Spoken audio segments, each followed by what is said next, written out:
Cu ce să plec? Nu, dacă pleci... Porsche sau? Domnul campion, cum e?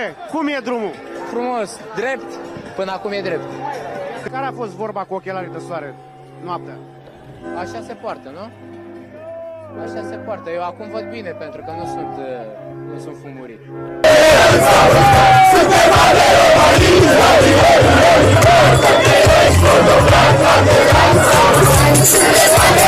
Și ultima întrebare, patronul tocmai te-a criticat, acum a spus că n-ai alergat.